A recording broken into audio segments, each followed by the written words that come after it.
us on X at Power987 News. European leaders are under pressure to step up their role in the Middle East conflict. Power987. Now we're talking. 9 a.m. to noon. This is Power Talk on Power987. There.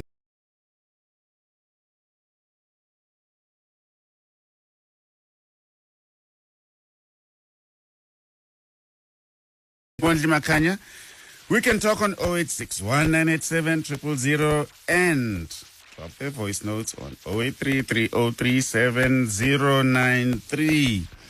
Let's switch tack now and talk television.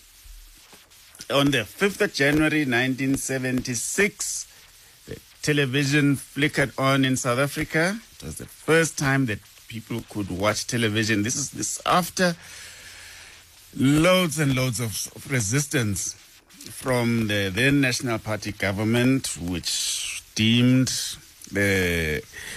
television the devil box because they believed that it would corrupt influences. And as we know, back then the National Party was dominated by the NG Kerk, and their ideology was driven by that. And basically, in order to protect South Africans from evil vices, they did not want television. Now there's a new book out on 50 years of television in South Africa. And one of the editor of the book is Professor Sisanda Nkoala, Associate Professor at the University of the Western Cape. Good day, Prof.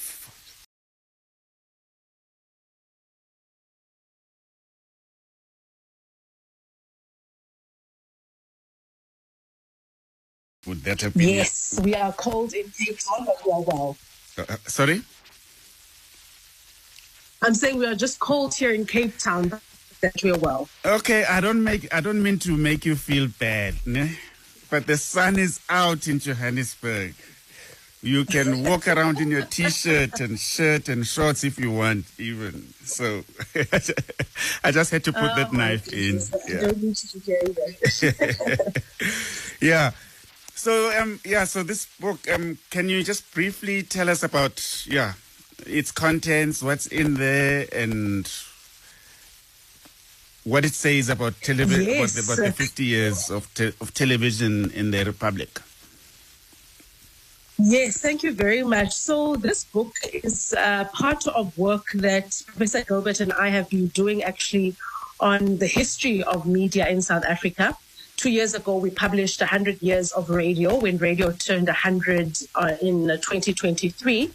And this year, we published 50 Years of TV. And as you mentioned, it was on the 5th of January, 1976, that we marked 50 years since television was introduced in South Africa. We opened the book with a quote from a scholar called Viola Mills.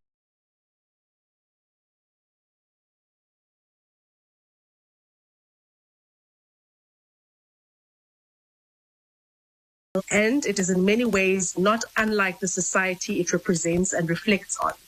And I think when it comes to television, we see it really mirroring politically and socially what has happened in the country since its introduction, even before it was introduced. So we brought together scholars and practitioners to reflect on what this 50-year journey has entailed. We have got seasoned scholars in the field of television studies, but we also have people like Felicia Mabuza, who have Mabuza Sattel, who's contributed a reflection, people like Keith Pfeiffer, who played a role in shaping Simunye, and we also have somebody who is now with the National Association of Broadcasters, Nadia Bobelia, who writes on children's television. And we've brought these scholars and practitioners to try and paint a broad picture of what television has meant in South Africa and how the developments in the medium have mirrored developments in the country. Yeah. You started by saying, if we can just go back to the National Party, as I said earlier on, the National Party's antagonism towards television and why they didn't want to have television and what made them turn around apparently the moon landing was a significant factor. Producing television in South Africa dated back to the early 1950s. But, as you mentioned, because of the government's ideology and fears of this audiovisual medium that could literally bring the world into the homes of South Africans, who at that point were literally shut off from the rest of the world, really faced a lot of political opposition. Obviously, the government cited technological factors, cost factors, but it was this issue of this Christian nationalist ideology that they feared would be tainted. There were also fears of linguistic dilution, because a lot of the content was coming from Western countries, which were English, and there was fears that it would disrupt and dilute the place of Afrikaans. But there was a key moment with the moon landing. And obviously the moon landing was sort of the straw that broke the camel's back. White South Africans had been wanting television, and obviously at that time, their voices were the only ones that counted.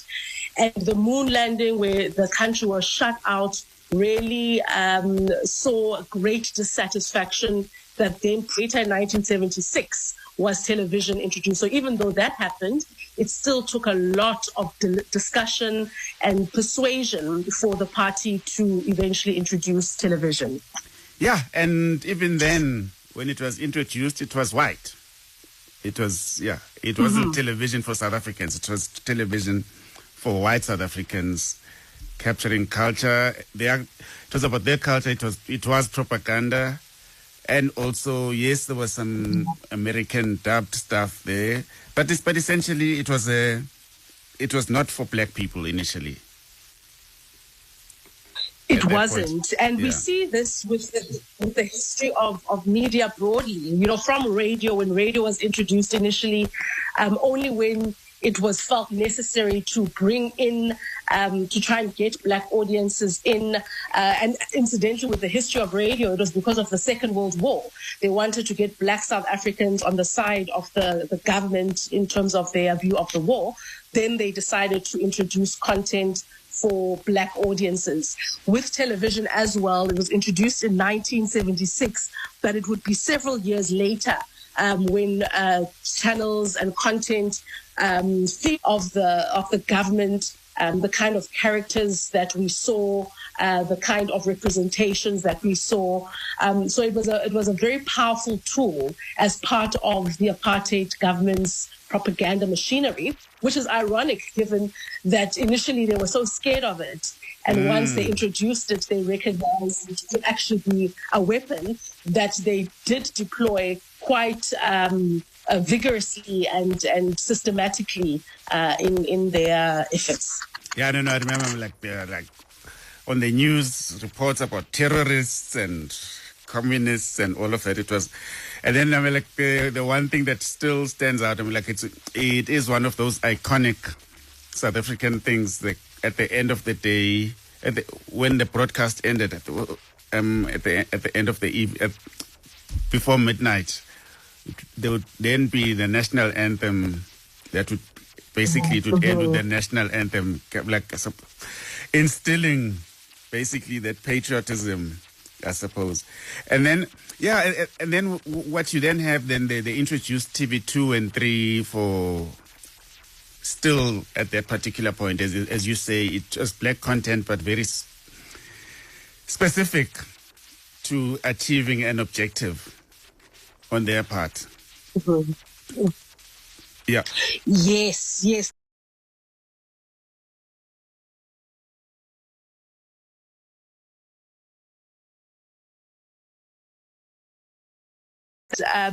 A bit of disruption, although even that was contained, was the introduction of BOP TV, which was part of Bophuthatswana, yes. And it was a terrestrial television station.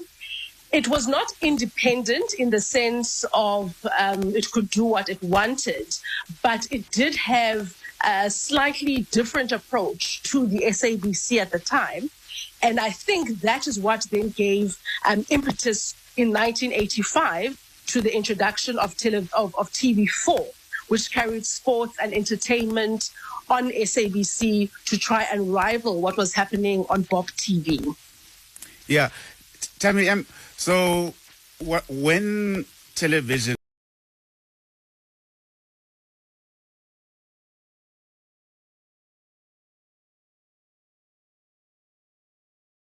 tool, the image of being a propaganda tool of a government, because now there was a democratic government. It was no longer the state broadcaster. It was the public broadcaster. Was that quite a difficult period, that change?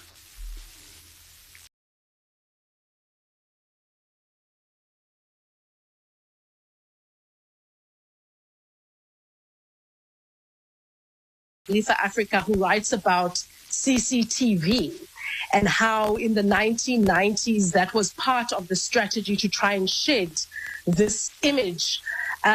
He actually frames it as a period of possibility for the broadcaster because they were moving in uncharted territory. So he talks in his chapter about, for example, the trying to bring together of black and white presenters, mixing languages.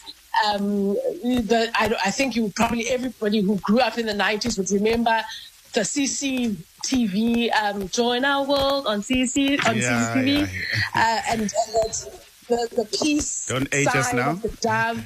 So, pardon? Don't age us now. Yes. So all of that was really a period of possibility of seeing how South Africa could be reimagined.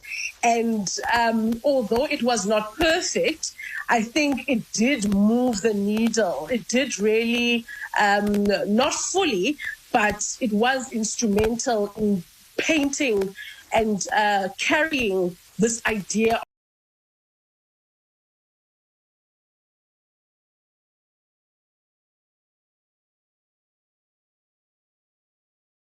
Did play a key role in that. Yeah. And then, we think of television, of the SABC during those periods, whether it was, even now, we would think of it during apartheid days, yes. And then even now, we think of it we would think of it politically, the public broadcaster, and we think a lot politically. But it, entertainment-wise, and changing social mores and changing culture, being an influence of culture, it played a huge role. The generations of this world, about the culture of celebrity, was that a deliberate thing or was it just a natural progression? It sounds like it was both from the authors that we feature. So when Keith Pfeiffer talks about the Simunye brand and how it really set out to introduce this idea of the black celebrity, to move the representation of black people from the stereotypical representations they had been pigeonholed in under apartheid into glamorous, the generations vibe. He talks about the fact that some of that was deliberate. So there was a presenter.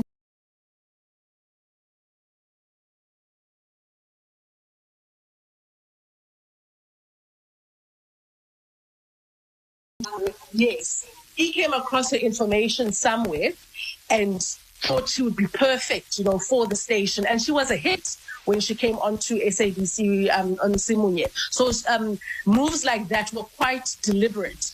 But when he talks in the book about how they came up with the name Simunye, it was brainstorming and they were throwing ideas out, and that name came about. So it sounds like in the spirit of possibility that we had in the early 90s into the early 2000s, there was this collision of people that saw where the country could go and the place of television in taking it there, being intentional, but also just luck, I guess, and things coming together at the right place with the right people.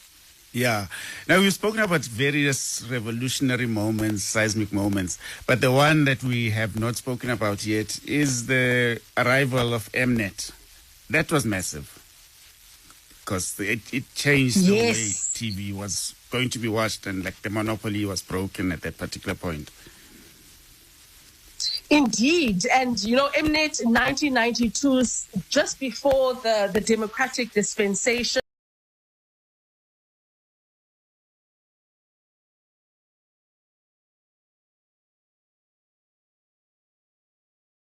BC's terrain, but through the introduction of programming like Carte Blanche, really taking us into actuality that we hadn't had as South Africans, and the fact that it was, you know, independent of the SABC gave it opportunities that were not possible within the public broadcaster. So it definitely was a turning point for what television is today, and leading the way to DSTV, subscription-based television.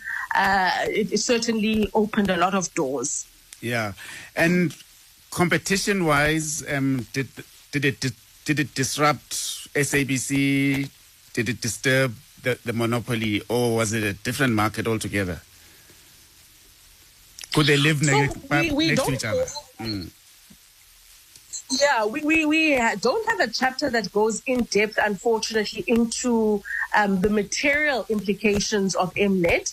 But in tracing the history broadly, we do note that the fact that it was present in the television landscape gave the SABC a push to try and match it in terms of the kind of content.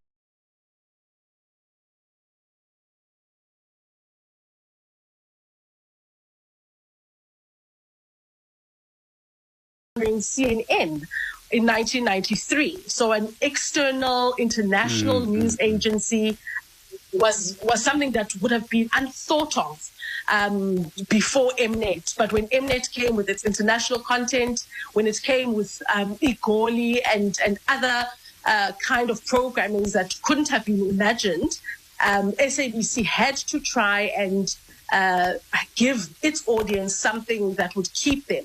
So we don't have the sort of audience track, but you can certainly see the shift in the programming. Yeah. And what was the impact of the arrival of an ETV?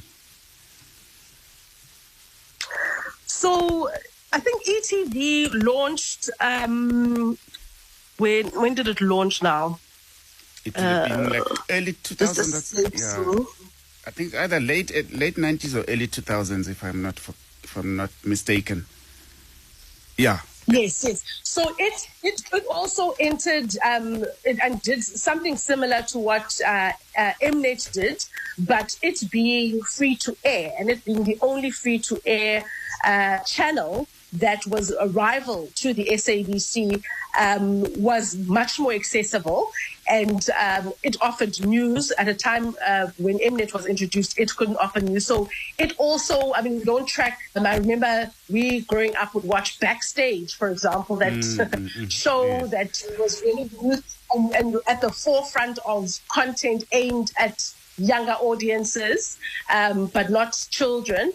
And we saw similar content then emerging from the SABC. So these players, I think that the SABC has enjoyed, and rightly so, as our public broadcaster, has enjoyed the audience, the lion's share of the audience. But every time there is a new player that is introduced, it forces it to innovate. And we're seeing that now with streaming services, which is something that we touch on in the book, but don't go into much detail. You know, the introduction of an SABC Plus, for example, in light of what Netflix has meant for the audiovisual sector. It's taken the SABC too long, in my view, to introduce a streaming service. But it has had to innovate because it has seen the implications of having Netflix and the other streamers now available in our context. Yeah. You said at the beginning about how the evolution of television in South Africa has mirrored South African society and state broadcaster. But it went through some really bad years, particularly during the state capture period. And then that was a mirror of what was happening in the society, I suppose. I'm not sure. Did you go into that? We don't, but it certainly is something I think in the conversation article that I allude to.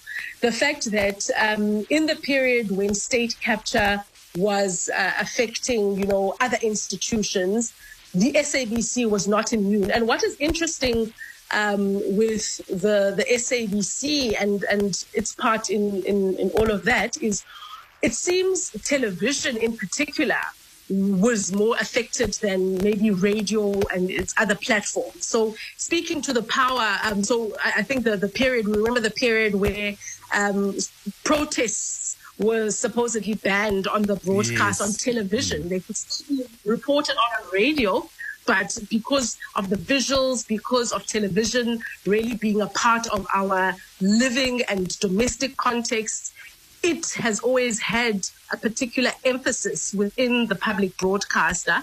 And so when it came to state capture, we definitely saw, we do hope that it will find ways to emerge because it is an essential part of South African life.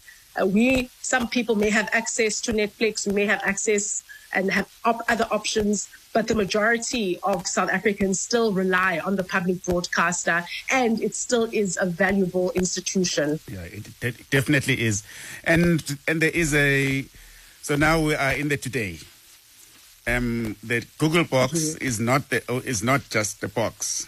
The devil's box, The devil's box is not just that particular box. It is everywhere. It's on your phone, it's your computer, it's your tablet, and everywhere. Where do you take that in the book? Do you look at the present and where television is going in the next? Okay, I think 50 years would be too long. Another 50 years would be too long. But where television is going now? So we don't. So the book is very, very thick, I think, for an academic book. But we do have a project, it's about 500 pages long. We do have a project that we are doing on 10 years of Netflix and streaming in South Africa. Yeah. We had a symposium earlier this year because, incidentally, as much as we're celebrating 50 years of TV, it's also 10 years since Netflix came.